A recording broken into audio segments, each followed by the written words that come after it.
49ers came out on top in a big way in Cleveland, and while it felt like a full team contribution, there could only be one 49K player of the week. I'll make cases for some deserving nominees, and we'll discuss some injury updates heading into the bye week on today's 49K pod.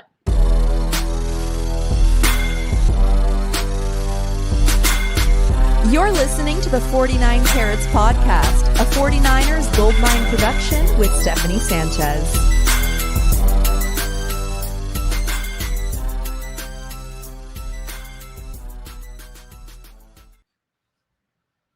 What's going on, everyone? Welcome to another edition of the 49 Carats podcast. I'm your host, Steph. It is Monday, December 1st. Woo!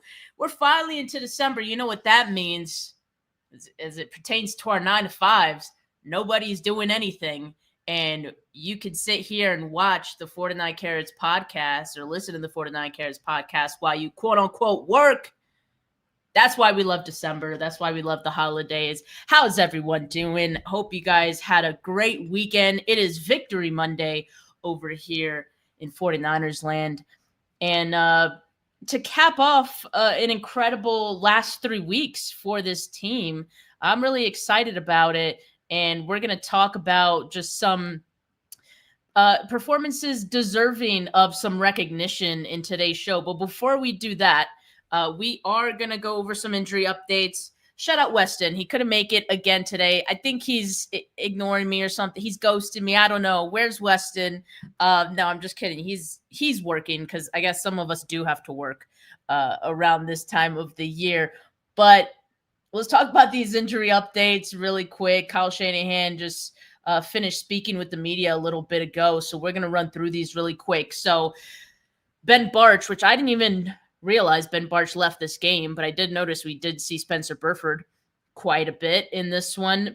Ben Barch has a foot sprain, and it's a Lindsfrank injury, and so it's possible that he has surgery that's still being discussed apparently, but he will go on IR in any case, and he will miss the rest of the season. So sounds like it's going to be Spencer Burford the rest of the way. The 49ers the last couple weeks, ever since Ben Barch came back from his first IR stint, the 49ers had timeshare going on at left guard between Ben Barch and Spencer Burford, and it actually was working out pretty well, I would say. Like, I think, you're seeing good things from both of them, and the timeshare just made sense, I guess. But it's going to be Spencer Burford full-time now at that left guard spot.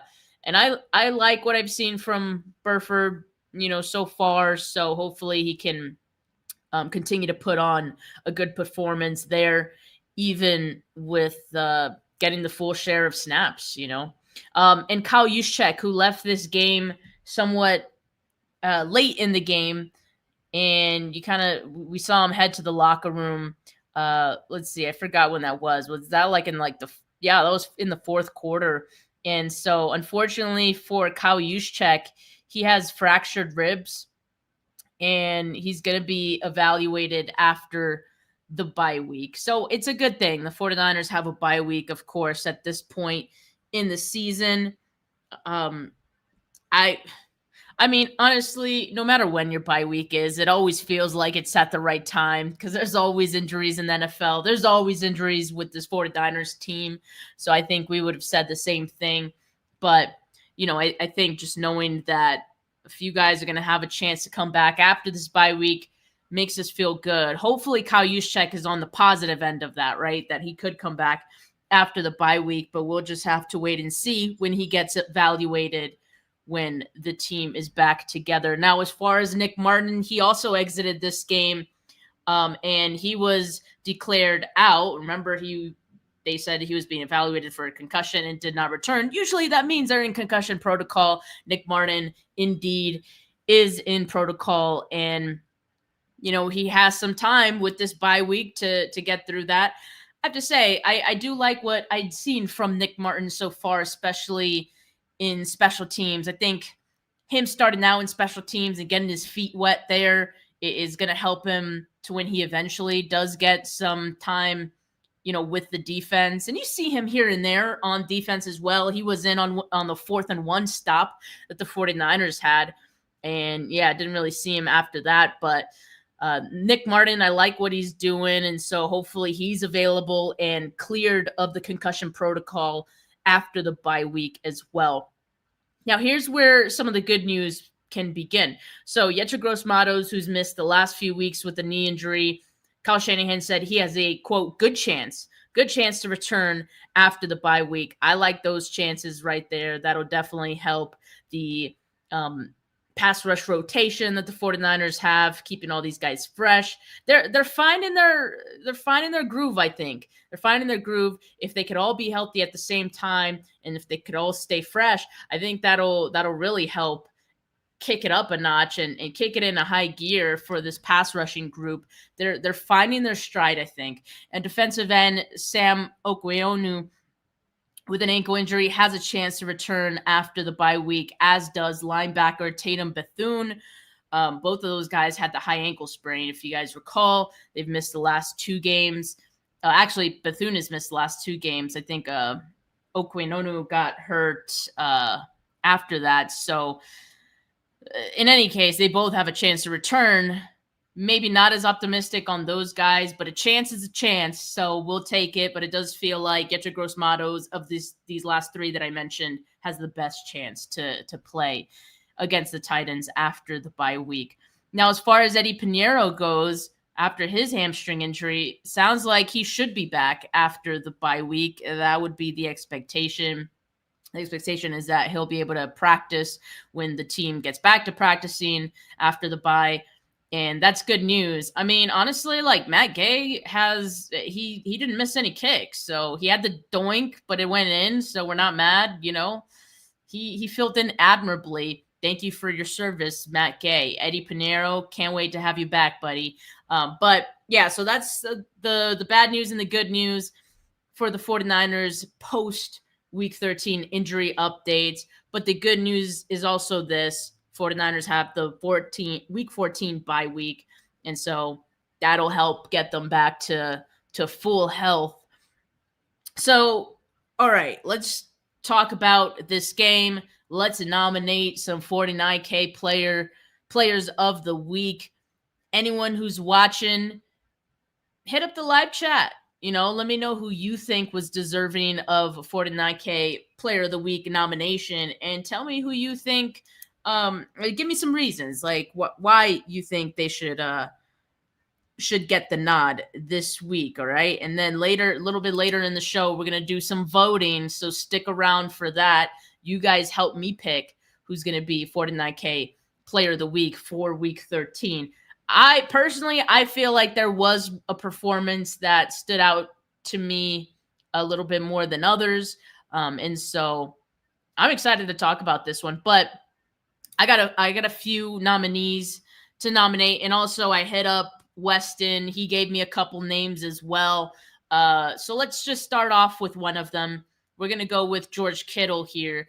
And it's not because the stat line was super crazy for George Kittle, because it really wasn't, like 0 touchdowns, but 4 catches, 67 yards. Like, I feel like that's a modest day for George Kittle, but even a modest day is good, because if you're using George Kittle, this is a good thing. We preach it on this podcast all the time.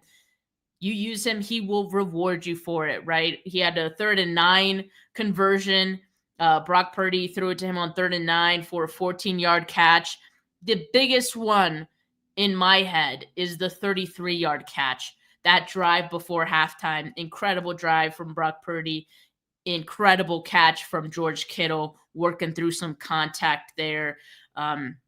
Seeing it through, seeing that he maintained possession through getting on the floor and all that. That's big. That's big. So George Kittle, have to nominate him this week for 49K player of the week. It's more where that came from. All right. So that was one of the ones that I believe Weston did nominate, but I would have nominated him as well. So I think that's a pretty good one. All right, next one. I'm going to go with Cleveland Farrell. And I think this one's, to me, pretty obvious. This was, I think, by far his best game since he's joined the 49ers. He's only been with the 49ers for 4 games that he's played in, and he has 4 sacks to show for it. Cleveland Farrell barely cost the 49ers anything. He didn't cost any draft capital for the 49ers, and yet he is helping and proving to be an impact for the 49ers. Low cost, high reward impact for the 49ers. What he's done so far as a pass rusher, exactly the type of move the 49ers it's exactly the type of move we were hoping the 49ers would make, and they make it, and it's paying big dividends. It's paying even bigger dividends than probably what we thought. So he had 2 sacks yesterday, 9 total tackles. One of his sacks came on 3rd and 15. So that's big, no matter how you slice it on a 3rd down, especially on a 3rd and long. Like, offenses aren't going to come back from that, right? So Clinton Farrell definitely contributing to this Browns win, or sorry, to this 49ers win over the Browns in a big way. So Clinton Farrell, 4 sacks in 4 games, definitely deserving of a nomination here, I think, for what he's done. Just a very likable guy, too. I mean, I think I've seen a lot of people say the 49ers should look to re-sign him after this season. I wouldn't be mad at it. I can't imagine that it would cost them all that much. I feel like he liked his time with the 49ers previously. I think he would like to stay and come back. And, again, as long as it made sense for both sides, I think that's something they could probably work out. You could do much worse as a depth piece than Clinton Farrell. I mean, yeah, he's adding a lot right now. So especially with the uncertainty of Nick Bosa and Micah Williams coming back from ACLs after this season, I mean, I think having someone who can contribute, even though, of course, it's not at the level of a Bosa or a Micah Williams, but someone who can contribute at a fraction of the cost as well. I think Farrell would make sense for the 49ers to bring back, but that's probably a conversation for another day. The conversation today is he's very much deserving of your consideration for 49K Player of the Week for Week 13. All right, and so staying on with that one, Weston actually nominated this next one here, and I'm going to go with just 3 guys nominating today, okay? So we're going to go Keion White. Keion White led the team with 4 pressures. So that ended up being 2 hurries, a quarterback hit, and a sack. His sack came on a 4th and 16. And, you saw there were a lot of moments where he's getting close. He's creating disruption. He's moving quarterbacks off of his spot. He moved Sanders off his spot a couple of times. So that's the kind of disruption that you want to see from your pass rushers. And any time that it can turn into a sack, like it did for Keion White on the 4th and 16 on Sunday, I mean, that's what you love to see. He also added 2 stops. So I think what he's done, he's been a pretty well-rounded, player. He's not I feel like he's contributed so far as well since he's come on with the team. And again, it didn't cost the 49ers much to bring him in. So I think the 49ers are getting some good return on investment with Keion White, and hopefully that continues. And I also like what he's done, in run defense as well. He's gotten some good stops. So appreciate Keion White and submitting him for your consideration for 49K Player of the Week. Let me go one more. I was on the fence of if I wanted to put this player as, just giving them flowers, or if I truly wanted to, give him the nomination nod. And I'm just going to go for it. I'm going to go with Brock Purdy. I'm going to give him the nomination this week because I do think what he did helped this team win, and it was in a modest way, but kind of like George Kittle, right? It was in a modest way, but in a very important way. And I say it was modest because, his stat line 16 completions of 29, right? That's like a 55% completion percentage, 168 yards passing, one passing touchdown, and one rushing touchdown, and one Dougie. I mean, the Dougie probably just blows everything else out of the water, but it's just the way that he played this game in full control and full command of the offense in a complimentary way. I said this on the post-game show yesterday. That version of Brock Purdy is the version that works the best with what the 49ers have on offense. I mean, just make it go. Just be a cog in the machine. You don't have to be the machine. You don't have to be the hero. I think that's when we see the best version of Brock Purdy and when he really shines. And I felt like, again, it wasn't like the most spectacular performance. He's definitely had better ones than this one. But I do think that, just how he was able, and the entire offense was able to capitalize on, the good field position and how they were able to capitalize in the red zone, especially him. The running play was a good one. I thought also the drive before halftime was huge, and it just felt like the team didn't look back after that. So definitely think that Brock Purdy should be nominated for 49K Player of the Week this week. So that's it. I got a few names here. I got 4 names. And if anyone in the live chat, I know I'm a little early today. And like I said, some people are still at work, especially West Coasters. It's like 3:35 as I'm recording this. But if anyone wants to contribute some votes here for 49K Player of the Week, I'm going to give some flowers because I definitely think while these players or these groups didn't get nominated, I definitely think they are also deserving of some recognition. And I'm going to start off with actually Trent Williams. And I was on the fence on Trent Williams first. At first, I was like, I'm going to nominate Trent because, he had the toughest matchup of all, right? He had to go up against Myles Garrett most of this game. And, to only limit him to 1 sack, to me at least, felt like a big win. But, he gave up 4 pressures as well, which me personally, I think I'm cool with that. Again, he's going up against Myles Garrett, and that's just a tough matchup, especially when Myles Garrett has had, coming into this game, 13 sacks in 4 games.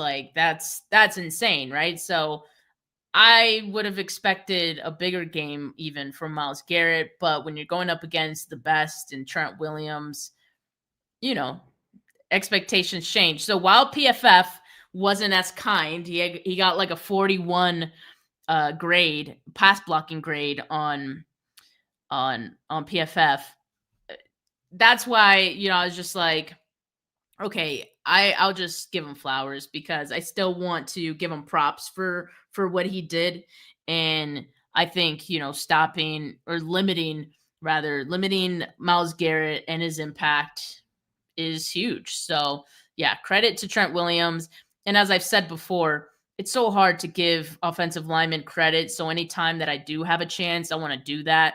And by the way, Brock Purdy in this game had a 3.41 time to throw, a 3.41 seconds. So that's a pretty good number, meaning that the entire offensive line, gave him time. And I know we saw some moments where Brock Purdy was able to create with his legs or able to get out of the pocket with his legs. But, I still think that time to throw is also indicative of the offensive line doing its job pretty well as well. So got to give props to the offensive line, to Trent Williams.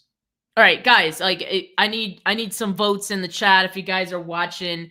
Who of these players that are on the screen do you think is deserving for 49K Player of the Week? Let's get those votes in right now. I have one more player that I want to give flowers to.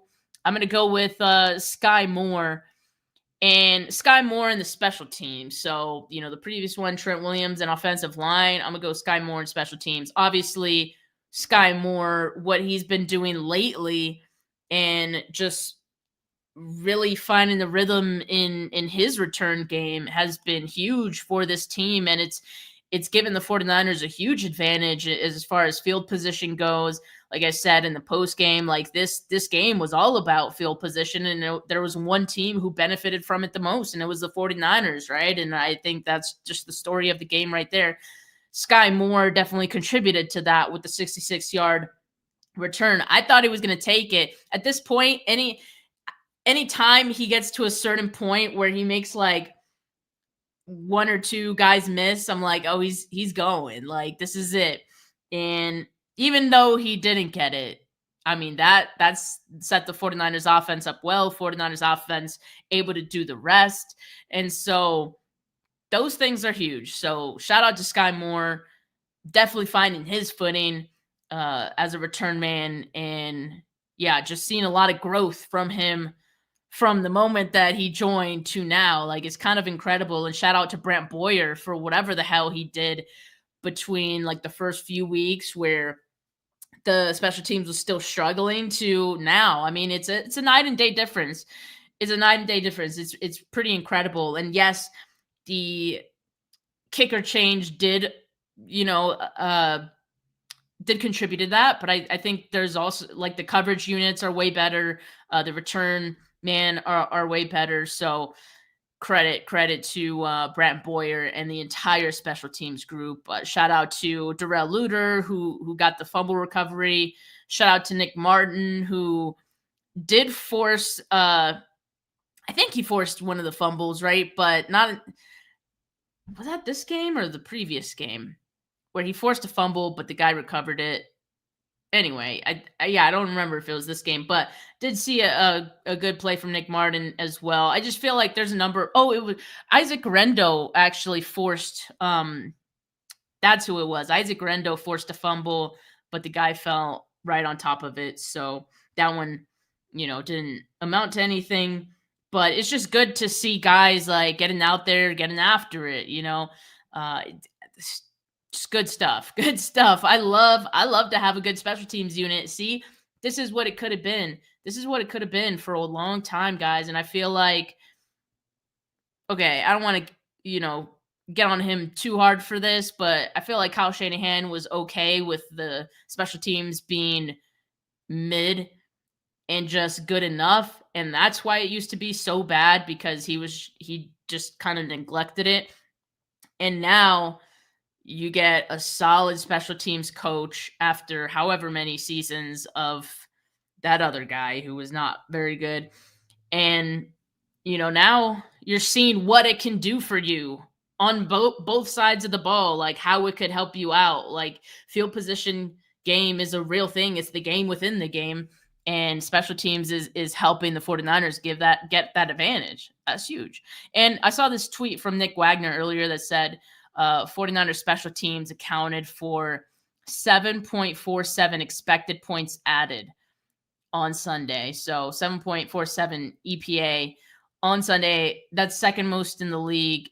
That's huge. So they're contributing to the 49ers being able to score points, or when the 49ers are expected to score points. So yeah, if you want to put a number on it, if you want to quantify the impact of special teams, there you have it right there. It's right there for you. But yeah, that's pretty incredible stuff.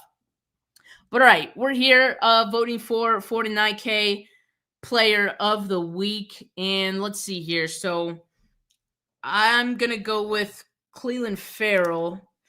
And if anyone else in the live chat has a vote, put it in now. But at this point, I think that's who it's going to be for week 13, 49K PO dub. And then, of course, as you guys know, we have the bye week coming up. So I'll be doing my show Bully Ball tomorrow on the Gold Standard Network. If you're subscribed to the YouTube, my YouTube channel, you can catch that on the YouTube channel here as well. If you're just an audio listener, go to follow the Gold Standard Network to check that one out. Otherwise, I will be taking the rest of the week off. going to Disneyland this weekend. So, I'm going on bye week as well. It's going to be great. But appreciate all of you. Make sure that you guys like this video if you haven't yet. Make sure you subscribe to the channel if you haven't yet.